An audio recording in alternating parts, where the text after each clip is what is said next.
Good morning, students. Let us start with our standard 10th English Bridge course activity number 23. Now, in today's activity, which is part of your that activity where you are going to learn new words, expressions, and enrich your vocabulary through reading. So, we are going to practice the same thing with the help of given passage or extract. You are supposed to write the answers, but definitely today the question pattern is going to change. आपका जो question pattern है वो change होने वाला है. So accordingly, what is the learning outcome of your today's third activity of that particular group of activities? So here the 23rd number of your activity is going to teach you to enrich. It will help you to enrich the vocabulary to develop their language skill. यानी आपकी language skill improve करने के लिए आपको कैसे English words की ज़रूरत है, आपको उनको कैसे ज़्यादा बढ़ाना है, ये एक्टिविटी आपको सिखाने वाली है. It will enable you to find out the particular words from the dictionary. Dictionary का इस्तेमाल करते करते आपको ये भी समझ में आएगा कि किस तरीके से हमको पर्टिकुलर वर्ड्स फाइंड आउट करने हैं. It will also enable the students to learn new words and vocabulary. ये आपको ये भी सिखाएगा कि कैसे हमको नए वर्ड्स लर्न करने हैं या फिर नए अल्फाज ढूंढने हैं और उनके मीनिंग भी समझने हैं. To make them confident to use new words in given sentences. और सिर्फ न्यू वर्ड्स समझने के बाद, उनका मीनिंग जानने के बाद हमको वहीं पर रुकना नहीं है, हमको उनका इस्तेमाल अपने सेंटेंसेस में करना है. We have to use those words in our own sentences. So in this way totally हमको क्या होने वाला है, हमारी लैंग्वेज इम्प्रूव होगी. ठीक है.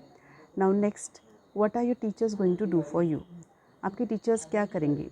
Teacher will tell you to keep English dictionary while reading story and doing activities. आपको डिक्शनरी अपने साथ रखने से आपका क्या होने वाला है, स्टोरी का रीडिंग और एक्टिविटी करना आसान जाएगा. Second, teacher will tell you to read the given story carefully. आपको पूरी स्टोरी तो नहीं, पैराग्राफ दिया जाएगा, part of a story, that you have to read carefully. Then you have to check whether the students, that means your teachers will check whether you are reading the story and finding the unfamiliar words. जब आप story पढ़ रहे हैं तो पढ़ने के साथ क्या आप उसमें आए हुए न्यू वर्ड्स को फाइंड आउट करने की कोशिश कर रहे हैं. Also your teachers will observe the tone of your voice and intonations while reading the story. जब हम स्टोरी रीड करते हैं तब आपकी वॉइस इंटोनेशन या फिर आपका जो टोन ऑफ वॉइस है, इंटोनेशन या वॉइस जो है वो सेम है या नहीं. Then teacher will give you an opportunity to guess the meaning of the words. साथ ही साथ टीचर आपके लिए ऐसी अपॉर्चुनिटी क्रिएट करेंगे जिसमें आपको वर्ड्स का मीनिंग फाइंड आउट करना है. And in this way teacher will also see that you observe the pronunciation of the reading words and expressions. यानी टीचर ऑब्जर्व करेंगे कि आप जो रीडिंग कर रहे हैं उसका प्रोनाउंसिएशन सही है या नहीं. Your expressions while reading the thing, आपका एक्सप्रेशन या आपका जो प्रोनाउंसिएशन है, रीडिंग है, उसका इंटोनेशन जो है वो सही है या नहीं. Then what are you suppose to do. Students के लिए इंस्ट्रक्शंस क्या है. See here, the very first thing, you will keep a very good dictionary with you so that it can help you to find out the new words and its meaning. You will read the story carefully and find out new words. आपको क्या करना है, वो story पढ़ के उसमें से नए जो वर्ड्स है, अनफैमिलियर वर्ड्स, आपको वो ढूंढ के निकालने हैं. Second, you will guess the meaning of new words and try to tell the class. इसमें से नए जो वर्ड्स आप निकलेंगे उसके मीनिंग खुद या तो गेस करने हैं and then you will try to tell that to the class. Then you will try to use new words and expressions to complete the sentences. जब आपको नए वर्ड्स मिलेंगे या एक्सप्रेशंस मिलेंगे, you will try to complete the given sentences. आपको जो भी activity दी जाएगी, if it is fill in the blanks, if it is complete the sentences, you will complete it accordingly. Then you take down all the important points in your notebook for further knowledge. So you will take down the important points in your notebook and जिसकी वजह से आपको क्या होगा, उसकी further knowledge help करेगी. And with the help of all these things you will complete all the activities as per the given instructions. जो आपको instructions दिए गए हैं उस instructions के मुताबिक आपको दिए गए activities क्या करनी. Now next, what is the learning activity C. आपको यहाँ पे आगे 2 पैराग्राफ दिए गए हैं. For the first paragraph I will help you completely. Second paragraph में आपको ओरली इंस्ट्रक्शंस दूंगी एंड आप लोग चाहिए तो वीडियो में मुझे कमेंट करेंगे कि क्या आपको ये हेल्पफुल था. जैसे एक एक्टिविटी मैं सॉल्व करके दूंगी और सेकेंड एक्टिविटी आप खुद से कर सकते हैं कि नहीं. ओके.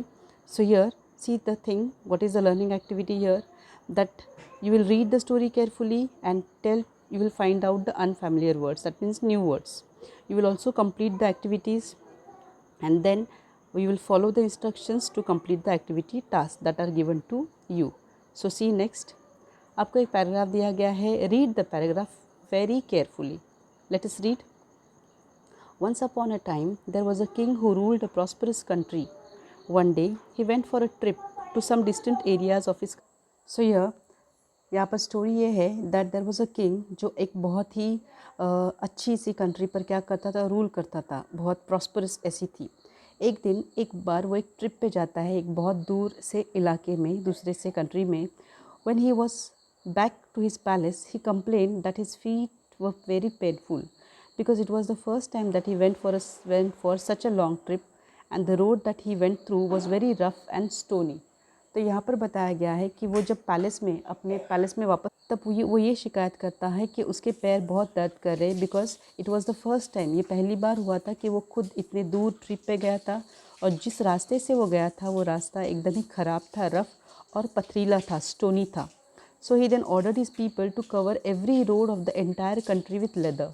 फिर उसने क्या किया, लोगों को यानी उसके जो सर्वेंट्स थे या फिर जो ऑफिसर्स थे उनको ऑर्डर दिया कि पूरे कंट्री में यानी पूरे उतने मुल्क में क्या करने का है, रास्ते पे लेदर लगाना है, चमड़ा लगाना है. Definitely this would need thousands of animal skin and would cost a huge amount of money. तो जब डेफिनेटली यानी ये तो पक्का था कि अगर पूरे रास्ते पर चमड़ा लगाना है तो इसके लिए हज़ारों एनिमल्स की स्किन लगेगी और उसको जो पैसा लगेगा वो भी क्या था, ह्यूज अमाउंट था डेफिनेटली. तो यहाँ पर the one of his wise servants dared himself to tell the king. तब उसके जो ऑफिसर्स थे उसमें से, जो बहुत सारे से होशियार ऑफिसर्स थे उसमें से एक डरते डरते हिम्मत करता है, जुटाता है और किंग को बताता है, why do you have to spend that unnecessary amount of money. आपको इतना जैसे बेज़रूरत का अमाउंट या पैसा भला क्यों खर्चा करना है. Why don't you just cut a little piece of leather to cover your feet. इतने पूरे मुल्क में जो लेदर है वो लगाने से अगर सिर्फ आप अपने पैर ही, आपकी जो फीट है उतने ही लेदर से कवर करें तो, यानी सिंपल अगर आप लेदर के शूज़ ही पहने तो, राइट. तो ये बोलने के बाद द किंग वॉज सरप्राइज. पहले तो किंग चौंक गया, but he later agree to his suggestion. लेकिन बाद में उसने ये अग्री किया कि ये सही है. Then to make a shoe for himself, उसने खुद के लिए क्या कर लिए, जूते बना लिए. So in this story what happen, see there is actually a valuable lesson of life in this story. इस स्टोरी में हमको ज़िंदगी का एक इम्पॉर्टेंट सबक सीखने मिलता है. What is it? To make this world a happy place to live you better change yourself, your heart and not the world. अगर आपको इस दुनिया में खुशी खुशी रहना है या फिर अगर आपको ये ज़िंदगी, आपकी ये जो दुनिया है खुशी भरी, खुश ऐसी ज़िंदगी बनानी, खुश ऐसी दुनिया बनानी है जीने के लिए, तो you better change your self. आपको बेहतर क्या है आपके लिए कि आप खुद को बदलो. योर हार्ट, आपके दिल को बदलो, नॉट द वर्ल्ड, दुनिया को नहीं. तो यहाँ पर ये वही सिखाता है हमको, ये कहानी हमको ये सिखाती है कि अगर आपको दुनिया में खुश रहना है, दुनिया में खुशी हासिल करनी है तो आपको खुद को बदलना है, नॉट द वर्ल्ड. दुनिया को बदल नहीं सकते हम, right. Now see, based on this story आपको सवाल क्या है, वेरी सिंपल है. Who are the main characters of this story. इस स्टोरी के मेन किरदार कौन है? Yes, the king and his servant. Only one servant is mentioned here. Number 2, can you tell some pairs of adjective और noun. यहाँ पे noun और adjective यानी पहले एडजेक्टिव आया है फिर नाउन, ऐसी जोड़ी है, यानी दो दो वर्ड्स आपको पता है. तो मैंने आपको यहाँ पर एग्जाम्पल के तौर पे दिया है, prosperous city, first time, wise servant, etcetera. Then do you find the antonyms of necessary. Necessary यानी ज़रूरत का, तो नेसेसरी का अपोजिट क्या है? Yes, unnecessary, correct. नेक्स्ट, ये एक्टिविटी आपको पता है, आपको एक बड़ा सा अल्फाज एग्ज़ाम में दिया जाएगा. 9th में भी हमने किया है, इवन 8th में भी किया है. इसमें से हमको कम से कम 4 वर्ड्स बनाने हैं जिसमें 3 लेटर्स या 3 लेटर्स से ज़्यादा होने चाहिए. 2 लेटर का इस्तेमाल हमको नहीं करना है, सिर्फ 2, जैसे HEIS, ऐसे 2 लेटर नहीं लेने, मोर देन 3, 3 या 3 से ज़्यादा. तो यहाँ पर देखो मैंने एग्जाम्पल के तौर पे आपको यहाँ पर बताया है, RISE rise, ROUSE rouse, PROPER proper, poor, rope, oar, sore, etcetera. इसके अलावा आप और भी बना सकते हैं, लेकिन आपको कम से कम कितने वर्ड्स लिखने हैं? 4 वर्ड्स लिखने हैं. देन आगे की एक्टिविटी है द किंग वॉज सरप्राइज्ड. यहाँ पे बताया है कि वो राजा चौंक गया. Can you take any other verb और नाउन और adjective at the place of surprised, यानी जो चौंक गया इसकी जगह पे हमको क्या करना है, यहाँ पे ये क्या है, एक्शन है, यहाँ पे ये वर्ब है, the king was surprised bye it, जो भी है, तो यहाँ पे पैसिव वॉइस है, ये भी हमको समझता है। तो हमको ये क्या करना है, या तो नाउन फॉर्म इसको लगाना है या वर्ब। तो सिंपल हम कर सकते हैं, it was a surprise for the king, यानी वो किंग के लिए क्या था, सरप्राइज था। और दूसरा सेम वापस हम वर्ब भी इस्तेमाल कर सकते हैं, सिंपल एक्टिव वॉइस में क्या आएगा, it surprise the king, yes और नो। यानी दोनों तरीके से हम यहाँ पे एक बार वर्ब लिए, यहाँ पर ये वर्ब हुआ और यहाँ पर ये नाउन हुआ, करेक्ट। तो इस तरीके से हमने क्या किया कि सेंटेंस में उसका सिर्फ पार्ट ऑफ स्पीच चेंज किया एंड सेंटेंस वैसे ही रखा, meaning should not change, meaning ना बदलते हुए हमने क्या किया है, सिर्फ उस पर्टिकुलर वर्ड का जो हमको हाईलाइट करके दिया है उस वर्ड का क्या किया है, फॉर्म चेंज किया, वर्ड फॉर्म, यानी नाउन का वर्ब करना है, एडजेक्टिव करना है, लाइकवाइज। नेक्स्ट, अब इसके बाद एक और एक्टिविटी आपको दी गई है, देखो कि complete the word chain of nouns. यहाँ पे स्पेसिफाइड है कि नाउन ही लिखने हैं। तो पहले दिया है KING किंग, तो G से बन गया गोट, T से टेबल, E से एग एंड G से गेम। इस तरीके से हमको 4 वर्ड लिखने हैं, but remember that it has to be a word chain. इसमें सारे वर्ड्स जो है वो नाउन के ही होने चाहिए। फिर आपको और आगे दिया गया है कि स्टोरी में से ही कोई भी सेंटेंस लेना है और हमको क्या करना है, वर्ड लेना है और सेंटेंस कंप्लीट करना है। जैसे कि I always take dash of my parents in my life, मैं मेरे पेरेंट्स का हमेशा क्या लेता हूँ, उनकी राय लेता हूँ। तो यहाँ पर राय के लिए हम सजेशन लिखते हैं, जो ऑलरेडी हमारी स्टोरी में आया था। Second, he will come today, वो आज आएगा। यहाँ पे हम कुछ ऐड कर सकते हैं, जैसे डेफिनेटली, यहाँ पर है definitely he will come today, आज वो ज़रूर आएगा। इस तरीके से हमको क्या करना है, वर्कबुक जो स्टोरी दी है उसमें से कोई वर्ड्स चुन के ऐसे दिए गए नए सेंटेंसेस कंप्लीट करने। रिमेंबर, आपको ये वर्ड्स, ये एक्टिविटी क्यों दी गई है, सो दैट आप एक ही वर्ड से अलग अलग सेंटेंसेस बनाना सीखो। Now here it is difficult, सारे बच्चे खुद के सेंटेंसेस नहीं बना सकते, तो इसके लिए आपको हिंट के तौर पर क्या दिया है, सेंटेंस खुद दिया गया है और यहाँ पे सिर्फ एक वर्ड स्टोरी में से लिखना है। ये आप कब लिख सकेंगे, जब आपको उन वर्ड्स के मीनिंग पता होंगे। अंडरस्टूड। जैसे आपको सेंटेंस दिया गया है तो इसको अंदाज से क्या करना है, हमको कहाँ पे वर्ड, कौन सा वर्ड यहाँ पे सफिशिएंट है, वो हमको क्या करना है, आपके स्टोरी में से कॉपी करना है। नाउ दिस वे आपने सारे आंसर्स यहाँ पर चेक किया, मैंने आपको आंसर्स बता दिए हैं and you will write them in your story. Now one more question is given to yours here कि आपको क्या करना है, प्रीफिक्सेस और सफिक्सेस लगाने इन प्रॉपर कॉलम डालना है। प्रीफिक्स यानी कि आपको पता है, प्रीफिक्स यानी वर्ड के पहले आता है और सफिक्स यानी वर्ड के बाद में आता है, राइट। ये क्या है, वर्ड, ठीक है, वर्ड के पहले आता है, यानी यहाँ पे ज़्यादातर नाउन ही रहता है। फिर भी तो हमको सबसे पहले फाइंड आउट करना है कि इसमें छुपा हुआ मेन वर्ड कौन सा है। जैसे पेनफुल, पेन है, यानी पेन के बाद फुल आया तो ये क्या हो गया, प्रीफिक्स, राइट।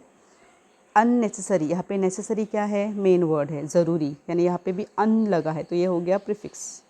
प्रॉस्परस, प्रॉस्पर यानी क्या करना, बढ़ना, अच्छा तरीके से ग्रो होना, यानी OUS, प्रॉस्परस, यहाँ पे क्या हो गया, ये सफिक्स।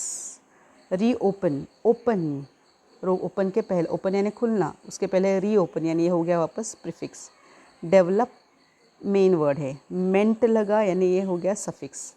अपीयरिंग मेन वर्ड है, अपीयरिंग यानी दिखना, डिसअपीयरिंग, डिस लगा, यानी हो गया ये प्रीफिक्स। सजेशन, सजेस्ट यानी सुझाना, शन लगा उसको, सो ये हो गया क्या, suffix, correct. Beautiful, beauty is main word, full यानी ये हो गया सफिक्स। रीबर्थ, बर्थ यानी जन्म, यानी ये हो गया हो गया प्रीफिक्स। शाय हुआ मेन वर्ड, शाय यानी शर्माना, शाइनेस हो गया suffix word. Change main word, changeful suffix. Active, active का क्या हो गया, इनएक्टिव, यानी ये हो गया प्रीफिक्स।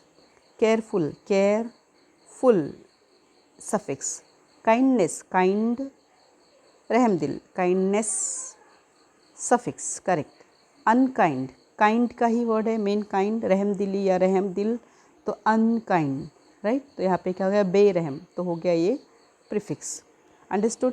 इस तरीके से हमको ये समझना है, अगर प्रीफिक्स और सफिक्स ढूंढ के निकालने हैं तो उसके लिए आपको पहले क्या पता होना चाहिए, उसमें छुपा हुआ मेन वर्ड। और ये आपको कब पता चलेगा, जब आप रीडिंग करेंगे।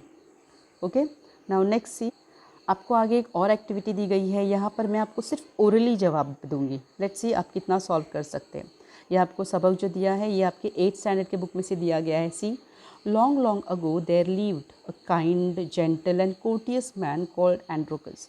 बहुत पुराने ज़माने में एक एंड्रोकल्स नाम का काइंड, रहमदिल, एक सीधा साधा और कोर्टियस माने बहुत सुलझा हुआ, एक अच्छा शरीफ इंसान रहता था, शख्स रहता था। But he had a very cruel master, लेकिन उसका जो मालिक था वो बहुत ही बेरहम था।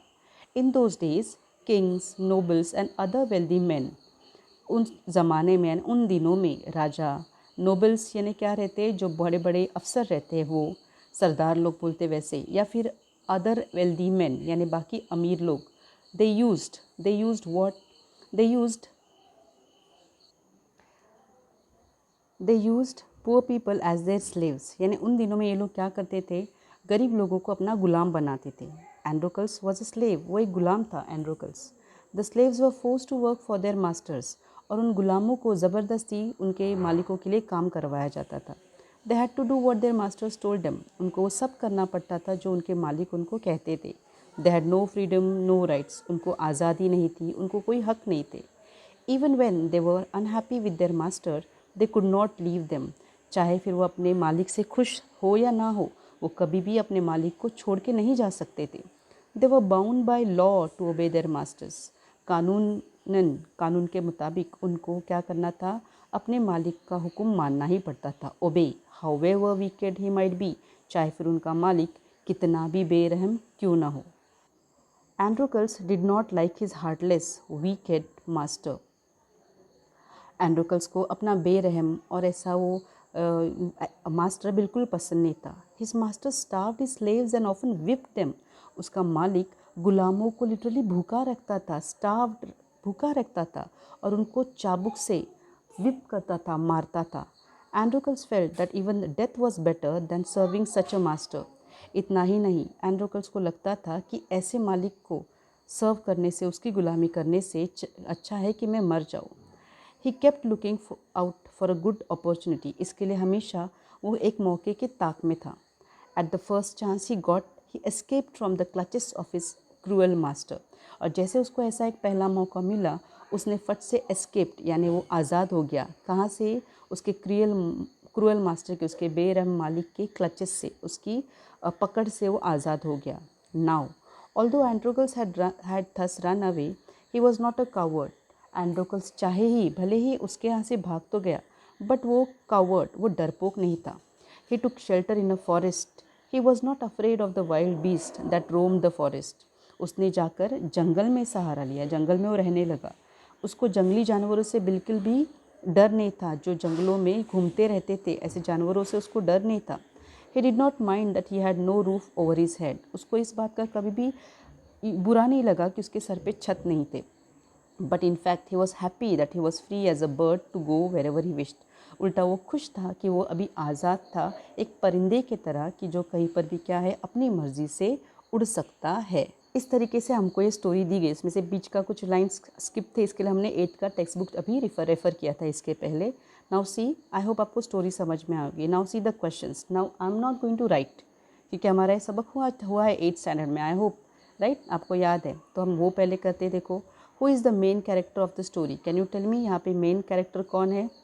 Yes, it is Androcles, right. Second, can you tell some pairs of adjective plus noun? So see here you can see wealthy men, wealthy men में क्या होता है, wealthy adjective है, men noun। so ये जोड़ी मिल गई आपको एक wealthy men की। उसके बाद आगे भी हम देख सकते हैं, जैसे कि can you see here anything, wicked master, बराबर। आगे good opportunity, good adjective है, opportunity noun है। cruel master, correct. Wild beasts, ये सुनो। सो इस तरीके से हम क्या कर सकते हैं, या फिर ये फ्री बर्ड, ये बीच में गैप है लेकिन फ्री बर्ड भी एक जोड़ी है, तो ये क्या आपको मिले, ये हो गया उसके जवाब, ये वाले सेकंड के। Now third, do you find the antonym of kind, kind यानी रहमदिल, लेकिन उसके मालिक कैसे थे? बेरहम। मालिक को क्या दिया है? अनकाइंड दिया है कि क्रूअल दिया है? Yes, can you see here? Cruel, yes. So kind का अपोजिट क्या हो गया? क्रूअल हुआ, करेक्ट। नेक्स्ट, अभी यहाँ पे आपको वर्ड दिए है अपॉर्चुनिटी, तो इसमें से कम 3 लेटर का इस्तेमाल करके हमको 4 वर्ड्स बनाने हैं। Can you make out? Yes, unity है, PORT पोर्ट है, yes, anything else? Yes, POOR poor है, TORN टोन है, फटा हुआ, एनीथिंग एल्स? आप ट्राई करेंगे। TURN टर्न है, यहाँ पे देखिए, यहाँ पे दिखता है TURN टर्न, यस और नो? तो यहाँ पर हम क्या कर सकते हैं? ऐसे अल्फाज लिख सकते तरीके से। नाउ सी नेक्स्ट, आपको यहाँ पे दिया है adjective, complete the word chain of adjective. Adjective में क्या करना है? आपको 4 वर्ड्स लिखने हैं, लेकिन रिमेंबर एडजेक्टिव यानी क्या है? किसी भी वर्ड के बारे में मालूमात देने वाले वर्ड्स, एक्स्ट्रा मालूमात देने वाले, जैसे एडजेक्टिव मराठी में विशेषण कहते हैं, उर्दू में इसको इसमें खास कहा जाता है। सो क्रूअल, एल से क्या है? एल से आएगा लविंग, जी से आएगा जेंटल, ई से आएगा एलीट, ई से और आता है वापस एलिगेंट, राइट? जैसे कि I said loving, gentle, then है एलीट, देन है एलिगेंट, राइट? तो इस तरीके से हम क्या, सो दिस वे आपको क्या करना है? चारों एडजेक्टिव्स लाइन से लिखने हैं। Now next see the here, based on this यहाँ पर आपको प्रैक्टिस दी गई है कि किस तरीके से। सो टुडे की एक्टिविटी में हमने ऑलमोस्ट क्या सीखा है? कैसे नए वर्ड्स के मीनिंग ढूंढने हैं। आपको जो सेंटेंस दिए, देखो सेंटेंस दिया गया था और बताया गया है कि उसमें से पैराग्राफ में से कोई भी वर्ड्स चुनो और यहाँ पे सही वर्ड्स, कोई यानी सही वर्ड्स चुनो और वहाँ पे फिल इन करो। तो यहाँ पर हमको समझता है कि सेंटेंस कंप्लीट करते वक्त कौन सा सही अल्फाज चूज़ करना है। देन वर्ड चेन आपको आते हैं, इसके लिए भी हमको अगर वर्ड पता होंगे तभी हम उसको लिख सकते हैं। प्रीफिक्स और सफिक्स के वर्ड्स मैंने आपको बताई, कैसे मेन वर्ड ढूंढना है उसमें से पहले और फिर उसका प्रीफिक्स और सफिक्स लिखना है। इस तरीके से हमको क्या करना है, ये देखो यहाँ पर भी बताया कि प्रॉपर वर्ड गेस करना है, गेस वर्क करके ढूंढना है और करना है। सो राइट, इस तरीके से हमने 1-2 क्वेश्चन में ही कुछ नई बातें मालूम की है। That's it for the day, that's it for the day, will stop here now. आपको दोनों पैराग्राफ लिखने तो ज़रूर है, लेकिन आपको यहाँ पे याद रखो दोनों पैराग्राफ लिखते वक्त भी ये करना है कि सेकंड पैराग्राफ लिखने की ज़्यादातर कोशिश करो। And as I told you, आप मुझे कमेंट में बताएंगे कि जो सेकंड पैराग्राफ मैंने आपको ओरली बताया, जैसे 2-3 एक्टिविटीज़ रहेंगी। Now you are in 10th standard, आपको हर बात तो रेडीमेड मिलना मुझे भी सही नहीं लगता, तो अगर 2-3 एक्टिविटीज़ अगर आपको ऐसे दी जाएंगी तो डेफिनेटली मैं आपको ओरली बताऊँगी, लेकिन क्या वो आपको सही लगता है? क्या वो उससे आप खुद लिख सकते हैं? बिकॉज जितना आप खुद लिखेंगे, खुद पढ़ेंगे, रिमेंबर आपको उतना ही आगे फ़ायदा होने वाला है कॉलेज लेवल में। So you will tell me in comment कि ऐसा हाफ ओरली बताने के बाद आपको वो एक्टिविटी हेल्पफुल होती है या नहीं, या आपको सारे जवाब रेडीमेड चाहिए। Okay, have a good